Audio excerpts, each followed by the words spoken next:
Hello guys, welcome to the second part of my home cockpit. So, my last video about the home cockpit is around 7 months ago now. It's quite a lot time.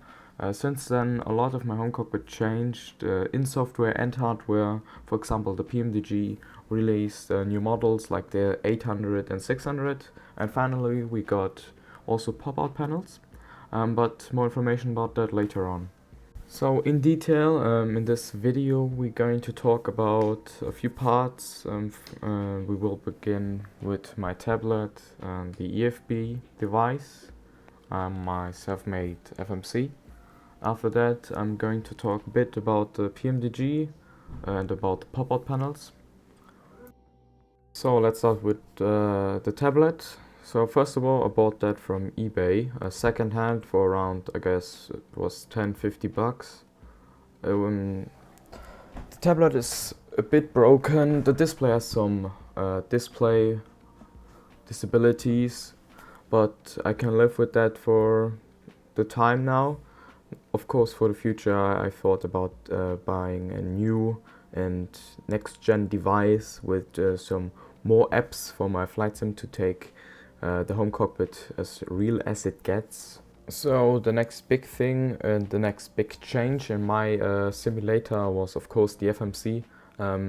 First of all, I bought that only the overlay, so the layout from eBay also for around 60 bucks. After that I bought my screen and the push buttons, and it was one Arduino.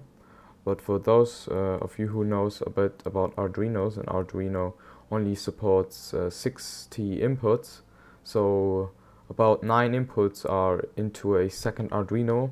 I rewired some buttons and extended the length of the wires to connect it to my next Arduino that is on my pedal steel, and so my FMC is currently working, and I'm pretty proud that it works so fine in that short time I've built it.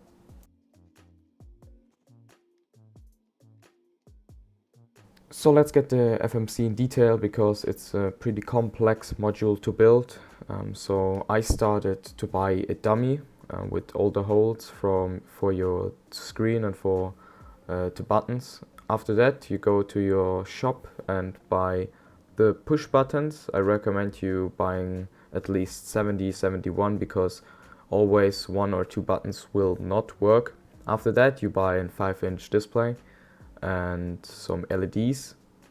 After you bought all those, you can start planning your FMC and build all together. So the final project you can see in the background, preparing a flight from Zurich to Stuttgart. That works pretty fine. Sometimes if I press a button I have to press it twice, because the push buttons or some of those have some problems with the wires, but I can live with that for the time. After in the future I'm looking forward to rewire and add the LEDs.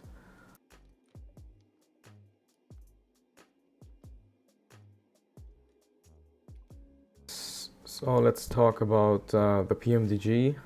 As the Microsoft Flight Simulator enthusiasts already know, PMDG released 2 new aircrafts.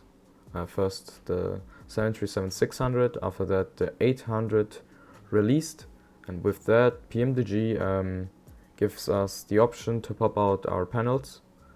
And yeah, for the home cockpit builder it's way easier than before. We had to use software out of 2004 for FSX and FS 2004.